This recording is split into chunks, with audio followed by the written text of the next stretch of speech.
Students, आज की ये जो हमारी क्लास है इसमें मैं आपको सिखाने वाला हूँ कि आप लोग भिन्नों को आरोही एवं अवरोही क्रम में कैसे लिखोगे। तो यहाँ पर हमने भिन्नें लिखी हैं, इन्हें हमें आरोही क्रम में लिखना है और इसको हमें अवरोही क्रम में लिखना है। स्टूडेंट्स, यहाँ पर मतलब आपका है कि आरोही एवं अवरोही क्रम में आप भिन्नों को लिखोगे कैसे। तो सबसे पहले कुछ बातें आप लोग समझ लीजिए। देखिए, अगर आप लोग भिन्नों को देख करके ये पहचान पा रहे हो कि कौन सी भिन्न आपकी बड़ी है और कौन सी भिन्न आपकी छोटी है, तो आरोही एवं अवरोही क्रम में लिखना, तो भाई ऐसे आप लिख सकते हो चुटकियों में। तो सबसे पहले आपको पहचानना पड़ेगा कि कौन सी भिन्न आपकी बड़ी होगी और कौन सी भिन्न आपकी छोटी होगी। चलिए इस बात को हम लोग समझते हैं। तो स्टूडेंट्स, आप लोग ध्यान से देखिए, आपके पास तीन तरीके की स्थिति आएगी। ये तीनों तरीके की स्थितियां आप समझ लीजिए, उसके बाद तो इनको लिखना आप सीख ही जाओगे। अब आप ध्यान से देखिए, एक स्थिति पहली ऐसी हो सकती है कि जो भी भिन्न आपके होंगे, भिन्नों के क्या हों, भिन्नों के हर समान हों, भिन्नों के हर समान हों। अब जब भिन्नों के हर समान होंगे, जैसे आप उदाहरण के लिए देख लीजिए, भिन्नों के हर क्या हो, समान हो। जैसे यहाँ पर आप देख रहे हो जो भिन्ने लिखे उनके हर क्या है, समान है। तो जब भिन्नों के हर समान होंगे तो आपकी वही भिन्न सबसे बड़ी होगी जिस भिन्न का अंश बड़ा होगा। देखिए, जब हर समान होंगे तो सबसे बड़ी भिन्न वह होगी जिसका अंश सबसे बड़ा होगा। तो लिख दीजिए, बड़े अंश वाली भिन्न बड़ी होगी, अंश वाली भिन्न बड़ी होगी, तथा छोटे अंश वाली भिन्न छोटी होगी, छोटे अंश वाली भिन्न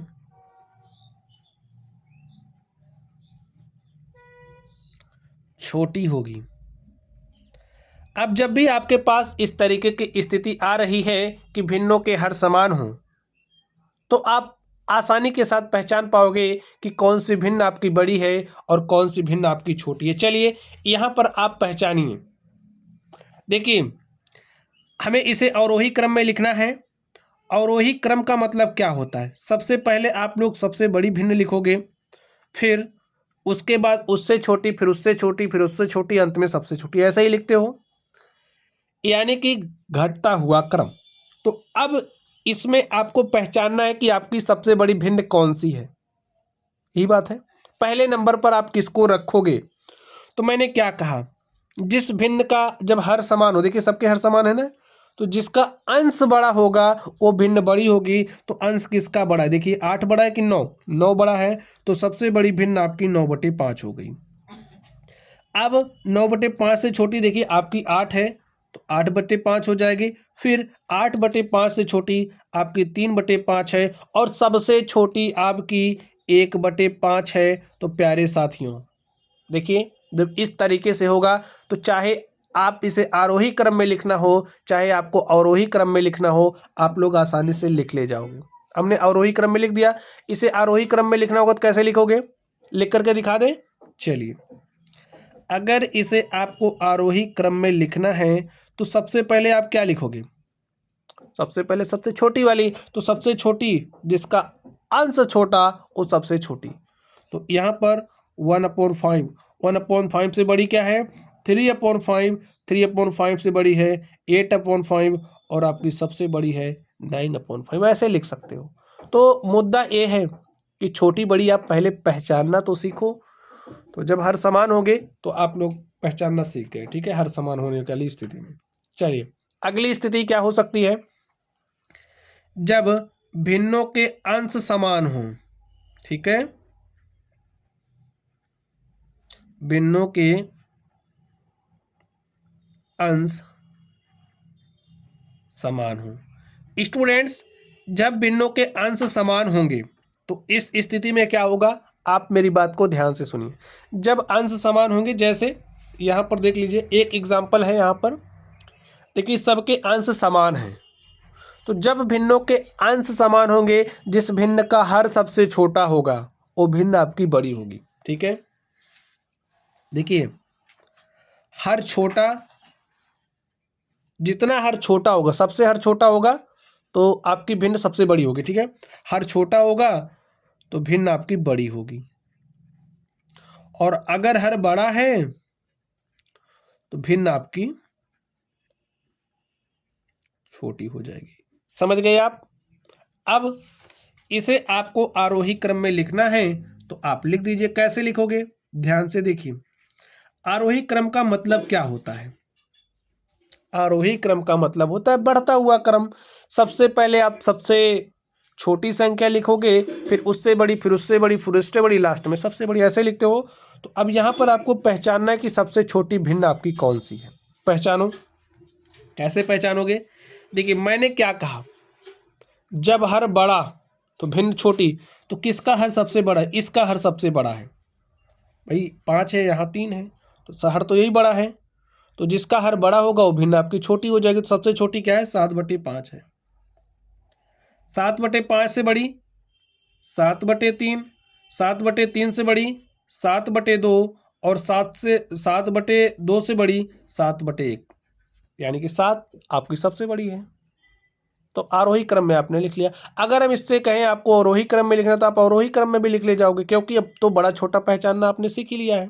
चलिए, अब हमारी तीसरी स्थिति क्या होगी स्टूडेंट? तीसरी स्थिति ऐसी होगी, हर ना तो हर समान होगा, ना तो हर समान होगा और ना ही अंश समान होगा। तो इस स्थिति में आप क्या करोगे? ध्यान से देखिए। तो इस स्थिति में आपको कुछ खास नहीं करना है, इसे दशमलव में चेंज कर दो। दशमलव में चेंज करोगे ना तो आपको पहचानने में थोड़ा सा जल्दबाजी हो, जल्दी से आप पहचान जाओगे। तो चलिए इसको दशमलव में चेंज करते। 3 से 8 में भाग दिया तो 3 दूनी 6, 2 8, ठीक है। 20 हो गया, 3 छक्के 18, 2 20, 3 छक्के 18, 2 20, 3 छक्के 18, 2 20, लिख दिया। इस 5/4 को दशमलव में चेंज करिए। 4 से 5 में भाग दीजिए। 4 1 के 4, 1 5, 10 हो गया। 4 दूनी 8, 2 10, 4 पंचे 20। चलिए इससे भाग देते हैं। 7 में देखिए भाग जा ही नहीं रहा, 0 बार गया। 10 हो गया, 7 1 के 7, 3 10, 30 हो गया। 7 चौके 28, 2 30, और 7 दूनी 14, 6 20, बस छोड़ दीजिए उस पर। 5 से 8 में भाग दिया, देखिए 5 1 के 5, 3 8, जा नहीं रहा, दशमलव लगा, 30 हो गया। 5 6 के 30। अब आप देख करके बता सकते हो कौन सी भिन्न आपकी बड़ी है, कौन सी छोटी है। चलिए आरोही क्रम में लिखना है इसको, हम लोग लिखते हैं आरोही क्रम में। तो आरोही क्रम का मतलब क्या है? सबसे पहले आप सबसे छोटी वाली लिखोगे। तो सबसे छोटी बताइए कौन सी है? देखिए ये 0 से शुरू हो रही, सबसे छोटी यही है, और एक किसके लिए आया? 1/7 के लिए, तो 1/7 लिख दो। अब इससे बड़ी देखिए, यहाँ पर 1 है, यहाँ पर भी 1 है, यहाँ दशमलव के बाद 2 है, यहाँ 6 है, तो यानी कि उसके बाद ये वाली छोटी है, तो यानी कि 5/4 लिख दो। फिर आपकी ए वाली है, यानी कि 8/5, और आपकी सबसे बड़ी कौन सी? देखिए 2.66, 8/3।